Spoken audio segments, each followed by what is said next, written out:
Aries, hi! Welcome to Mr. Queen PH. At titignan natin kung ano yung parating sa inyo in the next 2 weeks from the time na mapanood nyo ang reading na to.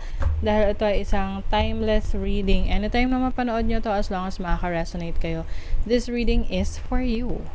So if you're interested in private readings, meron tayong promo ngayong November, 25% discount sa mga tarot reading services pag nag-book kayo ngayong November. So, meron tayong link sa description at sa pinned comment, paki-check nyo na lang yung information kung paano mag-book for a private reading. Okay, let us see Aries, anong parating next 2 weeks for Aries next 2 weeks. Confidence, ayan. Maring meron kang mga gagawing hakbang para sa sarili mo na magbibigay sa iyo ng lakas ng loob, tiwala sa sarili mo. This can be physical changes or improvement sa sarili mo na you will feel good about yourself. Pwede ring knowledge, no, kaalaman. May mga gagawin kang changes in the next 2 weeks na masasabi mo na, uy, you are confident na. Oo.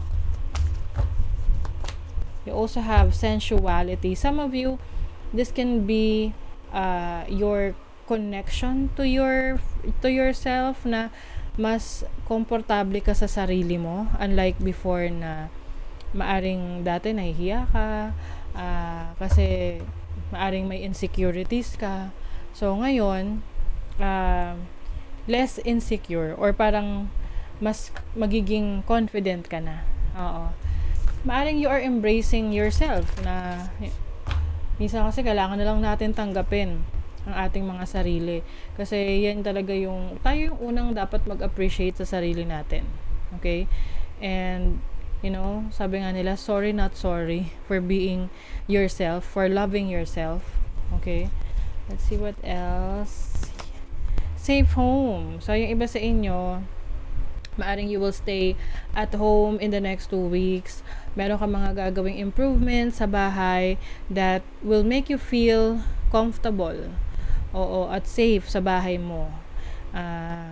Maari ring may mga gagawin ka sa bahay, like may installation ng CCTV, magpapakabit ka ng extra lock, ng gate, at kung ano-ano pa that you will feel safe sa bahay nyo. Okay. Let's see what else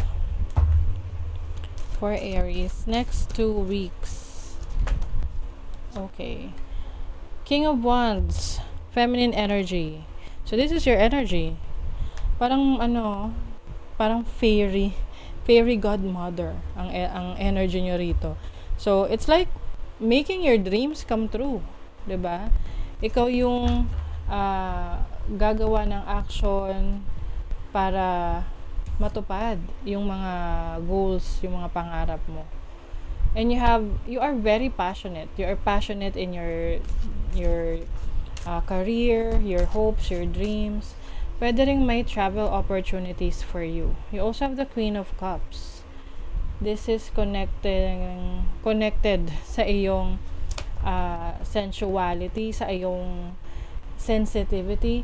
So, very feminine yung energy na to, Aries. I feel like you are loving yourself more.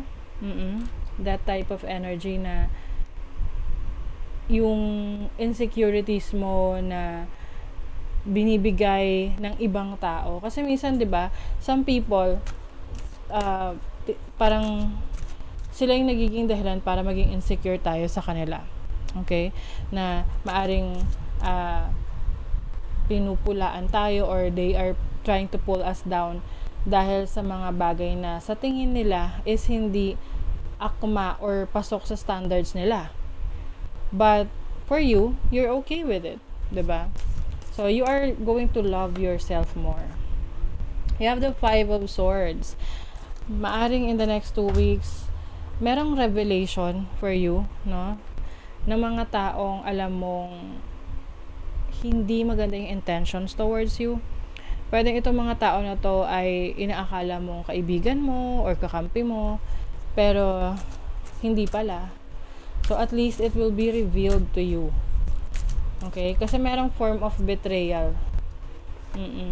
And that will make you feel free. Kumbaga, bibigyan ka ng freedom nito na hindi mo na kailangan na i-work out pa yung connection mo with that person or to be in that situation dahil nakita mo na yung reason kung bakit kailangan mong mag-break free doon or umalis doon. So, ang daming energy ng mga tao rito, Aries. Maaring itong mga tao sa paligid mo, they are the ones na parang trying to bring you down. But I think the moment na na-realize mo kung sino-sino tong mga taong to, I think you will, break free from that. Yung iba sa inyo magka-cut off ng connection sa isang tao na hindi pala maganda yung intention sa'yo or hindi totoo sa'yo. What else in the next 2 weeks? Diba? Kasi sabi ko lang, break free, tas may freedom dito. You are rising above. You have a new perspective in life. May bago ka raw pananaw sa buhay. You are elevating. Umaangat ka, you are rising. Kaya siguro may mga tao na or trying to bring you down. Di ba kanina ko pa sinasabi yan? They're trying to bring you down para parang inaalis nila yung confidence mo sa sarili mo. Kasi syempre pag parang nai-insecure ka, nawawalan ka ng confidence, diba? But yun yung way nila para pahinain ka. Okay? So you will not let that happen. You're going to rise above. Diba? You're going to fix things. You're going to heal yourself. You will make adjustments. You will recover. Oh my God, ang ganda. You will recover from this. You are going to heal. Avoidance. Maaring ito yung dating energy mo na you are avoiding people kasi nga parang you're not confident enough. But I think that is something na aayusin mo sa sarili mo. And parang babalik ka or you will have this rebirth na someone who is more confident, someone who is more kumbaga alam niya yung kakayanan niya. Yes, you have the energy.